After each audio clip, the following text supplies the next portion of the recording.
Hello everyone, welcome back to my channel. I Shivam Gupta, M B first prof student at K Lucknow. यार छोटी सी line उन बच्चों के लिए है जो सोच रहे हैं कि जो नीट में फेल हो गया है और एम जो है उनके लिए नहीं बना है।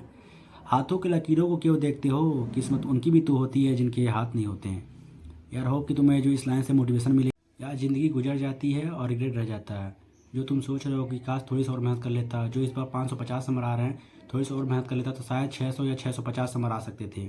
जो तुम्हारे दिमाग में चल रहा है, जो तुम सोच रहे हो कि इतना अगर मैं पढ़ता तो शायद सिलेक्शन हो जाता, मुझे जो है इस बार ड्रॉप लेनी चाहिए नहीं लेनी चाहिए। यार ये सब जो है तुम्हारे ऊपर डिपेंड करता है। तुम्हें जो तुम्हारी कैपेबिलिटी पता है, तुम्हें पता है कि तुम कितना देर पढ़ सकते हो। यार ज़रूरी नहीं है कि जो इस बार तुम्हारे 550 नंबर आ रहे हैं, जैसा कि यार हम लोग सोचते हैं कि यार कि इस बार हमारे 500 या 550 नंबर आ रहे हैं, अगली बार हम ड्रॉप लेंगे तो 600 क्रॉस कर जाएंगे। यार ऐसे बच्चे जिनका जो है 200 या 300 मार्क्स आ रहे हैं, हम लोग यार इजीली उनको जज कर लेते हैं कि यार ड्रॉप लेगा तो 100 से 150 नंबर बढ़ा पाएगा। बट ऐसा बिल्कुल भी नहीं है। वो जो है बच्चों पर डिपेंड करता है। अगर वो चाहें, अगर लगन से पढ़ें, लगातार पढ़ें, तो 100 ये जो 100 नंबर है वो 700 नंबर पर भी कन्वर्ट हो सकता है।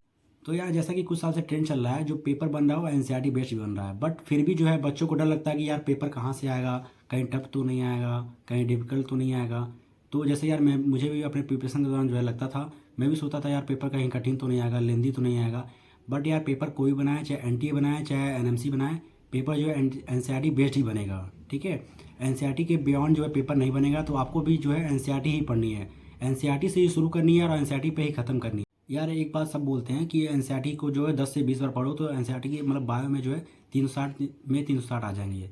लेकिन यार बार बार एनसीईआरटी पढ़ने से ही 360 में 360 नहीं आएंगे। लेकिन आप क्योंकि एनसीईआरटी को कैसे पढ़ना है वो भी के लिए इंपॉर्टेंट है। यार एनसीईआरटी तो सब पढ़ते हैं, क्यों नहीं सबका सिलेक्शन हो जाता है। आपको एनसीईआरटी पढ़ने के साथ साथ जो है एनसीईआरटी बेस्ड एमसीक्यू भी सॉल्व करना पड़ेगा, तब आपको जो है एनसीईआरटी एकदम जो है एकदम क्लियर होगा कि हाँ यार इस क्वेश्चन से, इस लाइन से जो है ये क्वेश्चन बनता है। यार क्योंकि यार मैं भी जो है एनसीईआरटी ही पढ़ता था, लेकिन मेरे मार्क्स इंक्रीज नहीं होते। क्यों? क्योंकि मैं बार बार जो है उसी लाइन को जो रीड करता था, रीड करता था। उससे मेरे को कोई फ़ायदा नहीं मिला ही नहीं। क्योंकि यार मैं भी सुना था कि यार 10 से 20 बार पढ़ लो एनसीईआरटी को तो तुम्हारा 360 में 360 आ जाता है, लेकिन ऐसा कुछ नहीं होता। ठीक है, एनसीईआरटी की जो है कैसे पढ़ना है वो भी इंपॉर्टेंट है। तो जिस साल मेरा सिलेक्शन हुआ था लास्ट ईयर, उस साल मैं क्या किया था, नए तरीके से एनसीईआरटी को पढ़ा था। जब मैं एनसीईआरटी को पढ़ता था बायो की, तो यार उस लाइन को मैं जब पढ़ता था तो मैं सोचता भी था कि मतलब इस लाइन से जो कैसे क्वेश्चन को फ्रेम किया जा सकता है। ठीक है, तो मैं सोचता था और जो है जब वो जो चैप्टर कंप्लीट होता था तो मैं उससे बेस्ड जो है एनसीईआरटी बेस्ड जो है एमसीक्यू भी सॉल्व करता था। उससे क्या होता था, जब तुम पढ़ते हो एनसीईआरटी की लाइन को, तो क्या होता है कुछ लाइन जो है जो इंपॉर्टेंट लाइन होती है वो स्किप हो जाती है, तो तुम्हें पता नहीं चलता यार कि कौन सी लाइन तुम स्किप कर चुके हो। लेकिन जब तुम क्वेश्चन सॉल्व करते हो तब वो लाइन तुम्हारे सामने आती है, तो तुम्हें जब कन्फ्यूज होते हो यार इसमें ये आंसर होगा या ये आंसर होगा, तब पता चलता है यार ये लाइन इंपॉर्टेंट थी या मुझे स्किप कर दिया था। ठीक है, तो आपको जो है एनसीईआरटी बेस्ड क्वेश्चन भी सॉल्व करने हैं। यार आप केमिस्ट्री की बात करें तो सबसे पहले इनऑर्गेनिक में यार जैसे तुम जानते हो सब कुछ रटना ही होता है, लेकिन उसको जो है ऐसा नहीं कि सिर्फ रटे जा रहे हो, उसको जब कंसेप्चुअली रटोगे तो यार एक बेस क्लियर हो पाता है कि यार हाँ जो है ये जो है इस क्वेश्चन में या ऐसे जो लाइन है उसको ऐसे पढ़ेंगे। क्योंकि यार जो इनऑर्गेनिक होता है ना, जितने भी जो पी ब्लॉक के हैं, तुम्हारा बोरॉन फैमिली है और 14 फैमिली है, सब आपस में सिमिलरिटी शो करते हैं यार। लेकिन कुछ जो है एक्सेप्शन होता है, और जो एक्सेप्शन है वो सबसे इंपॉर्टेंट है। लेकिन बच्चों को जो एक्सेप्शन जो होता है वही किल करता है। क्योंकि यार मेरे को भी यार कोई भी जो स्टूडेंट होता है एक्सेप्ट इतना ज़्यादा यार केमिस्ट्री में इतना ज़्यादा एक्सेप्शन है कि दिमाग खराब हो जाता है। लेकिन सबसे इंपॉर्टेंट बात यह है कि आपको एक्सेप्शन ही ज़्यादा ध्यान देना है, क्योंकि एक्सेप्शन जो है ज़्यादातर क्वेश्चन जो है पूछा जाता है एग्जाम में।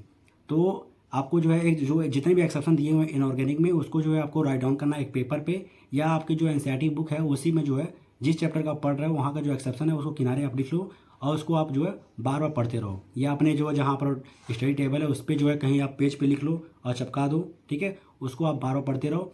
यार इनऑर्गेनिक जो होता है एकदम मतलब आपको जो है एनसीईआरटी के थ्रू ही जाना है। मतलब कि केमिस्ट्री में जो आपका इनऑर्गेनिक और फिजिकल और ऑर्गेनिक एकदम मतलब कि समझ लो एकदम ऑर्गेनिक मतलब कि एकदम एनसीईआरटी ही आती है टोटली। क्योंकि यार कुछ साल से जो 2-3 साल से जो ट्रेंड बना हुआ है एकदम एनसीईआरटी ही आ रही है।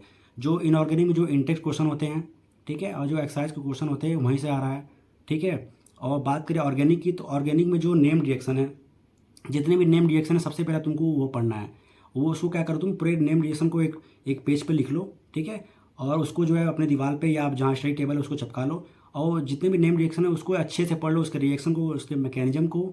ठीक है, और कहीं भी अगर कोई एक्सेप्शन है तो उसको पढ़ लो। क्योंकि आजकल जो पेपर बन रहे हैं एकदम एनसीईआरटी से ही बन रहे हैं। ठीक है, लास्ट ईयर जो है जब मैं जिस साल पेपर दिया था उससे यार क्या हुआ था, एक क्वेश्चन आया था, सॉरी स्टेट का क्वेश्चन था वो। तो पूरा जो है इंटेक्स का जो क्वेश्चन था, ठीक है, एकदम हूबहू वो क्वेश्चन आ गया था, लेकिन मुझे मतलब आंसर तो याद नहीं था मैं, लेकिन जो जो ऑप्शन फ्रेम थे वो ऐसे फ्रेम थे, एकदम सिमिलर फ्रेम थे, लगभग लगभग डेसिमल में उसका जो चेंजेस था। तो मेरा जो क्वेश्चन जो है गलत हो गया था, ठीक है। लेकिन अगर उसको अच्छे से पढ़ा रहता इंटरेस्ट को, तो मैं शायद उसको क्वेश्चन देखते ही मुझे याद आ जाता कि हाँ यार ये तो एनसीईआरटी का क्वेश्चन, तो मैं टिक करके आगे बढ़ जाता। तो मैं पता उस क्वेश्चन को मैं लगभग 5-6 मिनट दिया, क्योंकि सिमिलर आंसर थे, तो इसलिए मैं कन्फ्यूज हो रहा था, और फाइनली वो क्वेश्चन मेरा गलत भी था, ठीक है। तो ऑर्गेनिक को आपको जो है नेम डायरेक्शन पढ़ने हैं और एनसीईआरटी की लाइन को पढ़ने हैं, ठीक है। उसके अलावा आपको बाहर से कहीं नहीं पढ़ना कि यार बाहर ये मॉड्यूल पढ़ लो वो मॉड्यूल पढ़ लो, कुछ भी पढ़ने की जरूरत नहीं है, सिर्फ एनसीईआरटी, सिर्फ ओनली एनसीईआरटी। और फिजिकल में यार जो फिजिकल में जो इनऑर्गेनिक मतलब कि जो केमिस्ट्री में जो फिजिकल दिया हुआ उसके जो फार्मूले हैं, फार्मूले से ही क्वेश्चन बनते हैं। तो आप क्या करो, एनसीईआरटी के जितने भी फिजिकल में फार्मूले दिए हुए हैं, ठीक है, उसको रट लो, और उससे बेस जो है आप क्या कर सकते हो, जो क्वेश्चन जो इंटेक्स में और जो एक्सरसाइज में दिए हुए हैं उसको लगा लो, वो इनफ है। मतलब जो पहले जो है बाहर से आते थे मॉडल वॉडल में, जो आकाश का एलन का मॉडल जो है बच्चे लगाते हैं, जो लगाते हैं उनको लगाने दो, जिनको 700 प्लस नंबर गेन करने हैं वो लगाते होंगे। लेकिन आपको जो है 650 प्लस गेन करने हैं, तो आप जो है 650 या 700 क्रॉस करने हैं, तो भी आपके लिए वो बहुत इनफ है, ठीक है। क्योंकि यार वहीं से क्वेश्चन आप पुटअप हो ही रहे हैं, उसके बाहर से आप क्वेश्चन आ ही नहीं रहे हैं, ठीक है। तो आपको एकदम एनसीईआरटी के थ्रू जितने भी एक्सरसाइज और इंटेक्स क्वेश्चन दिए हुए हैं आपको बस वही पढ़ने हैं। अब आपको जो है ट्रस्ट भी करना कि जो मैं तुम पढ़ रहे हो वो तुम्हारा जो है फुलफिल है उसके लिए, ठीक है। और फिजिक्स की बात करें यार, तो फिजिक्स में सबसे इंपॉर्टेंट जो है जिस साल मतलब कि यार जैसे कि 4-5 साल से जो ट्रेंड बना हुआ है पेपर का, एकदम मतलब कि ऑलमोस्ट जो है 80 to 90% बोल सकते हो, ठीक है। जिस साल मैं पेपर दिया था उस समय मुझे तो लग रहा था कि 100% खाली फार्मूला ही बेस्ड क्वेश्चन आ गया है, ठीक है। तो आपको सबसे पहले जो है टिप पे जो है फार्मूला होना चाहिए। आपको क्या उस जितने भी चैप्टर्स आपके हैं उसके अलग अलग चैप्टर्स के, चाहे अलग अलग चैप्टर्स की अलग अलग पेज पे लिख लो, चाहे कि पूरे फार्मूले को जो एक पेपर पर लिख के जो है अपने स्टडी टेबल के पास चिपका लो, और उसको जो है हर दिन लगभग आपको जो है 10 मिनट आपको देने हैं, ठीक है। क्योंकि यार जो इस बार जो पेपर बन रहा है वो एकदम मतलब फार्मूला बेस ही बन रहा है, मतलब कि कुछ क्वेश्चन आ रहा है कंसेप्चुअल, जैसे जो अभी ट्रेंड चला है असर्शनिज्म का चला है, तो असर्शनिज्म को आप तो अलग से पढ़ोगे ही, लेकिन यार जो आपका जो मेन फोकस होना चाहिए ना कि आपको जब चैप्टर आप कंप्लीट कर लो उसका, तो आपको जो है मतलब कि फोकस आपका ये रहे कि आपका फार्मूला याद रहना चाहिए। कभी भी कोई क्वेश्चन मतलब कि कोई क्वेश्चन आए ना, लेकिन अगर कोई फार्मूला पूछ दे यार इसका फार्मूला क्या है, ठीक है, तो आपको फार्मूला बता पाओ। क्योंकि अगर फार्मूला पता रहेगा तो आपको जो है अच्छे से जो है, अगर क्वेश्चन नहीं भी आएगा तो आप सोच लोगे कि यार इस फार्मूले से ये सॉल्व हो सकता है। अगर वो फार्मूला नहीं याद है, ठीक है, तो आप कैसे सॉल्व करोगे। तो आपको जो है फार्मूला को याद रखना है, ठीक है। और जो है क्वेश्चन प्रैक्टिस की बात करो तो आप कहीं से मतलब मॉड्यूल से भी ले सकते हो, या जहाँ आपको वीडियो लेक्चर है, जो आपके सर नोट्स बना रहे हैं उसमें जो क्वेश्चन करवा रहे हैं सर, उसको आप बार बार रिपीट करो, देखो।